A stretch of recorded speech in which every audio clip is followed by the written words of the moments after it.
The life and death of President John F. Kennedy is part of our national memory. Nearly half a century later, his legacy continues in images and stories. This story begins at Love Field. It takes its first dramatic turn at Dealey Plaza.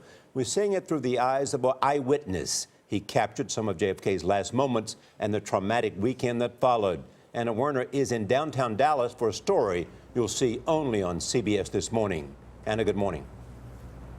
Good morning, Charlie. Good morning, Nora. I'm at Main in Houston, where the president's motorcade made the turn toward Dealey Plaza. Now, there behind me, a block away, is the Texas School Book Depository.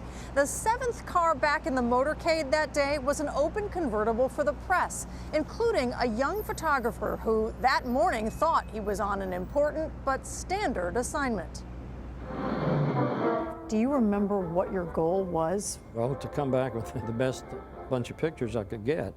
Bob Jackson was 29 years old and a staff photographer for the Dallas Times-Herald, assigned to cover the president's visit. There's Mrs. Kennedy and the President of the United States. We were all jockeying for a position, you know, to get pictures. And did you have any expectation that something could happen that day? It was a subject that we talked about. You did? About that, oh, you know, look, that's a pretty good place if somebody wanted to shoot the president. But no one, including Jackson, expected what happened next. The president has been hit. And I just looked up right at it, and I could see the rifle resting on a window ledge. But Jackson couldn't take a photograph. His camera was empty. I was pretty upset. I went back to it many times. And if the story had ended right there for you, it seems like it would have been one potentially of missed opportunities. Yes. Lee H. Oswald, the 24-year-old man whom Dallas police say is a prime suspect in the assassination of President Kennedy. Sunday morning, Jackson had his next assignment: get a photo of Oswald. So you've never seen his cell? No, it's not the Hilton. No, it's not the Hilton.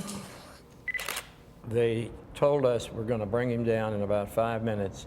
Get in position. So you're standing about here, and he's coming from that direction, right? And they're policemen, most plainclothes.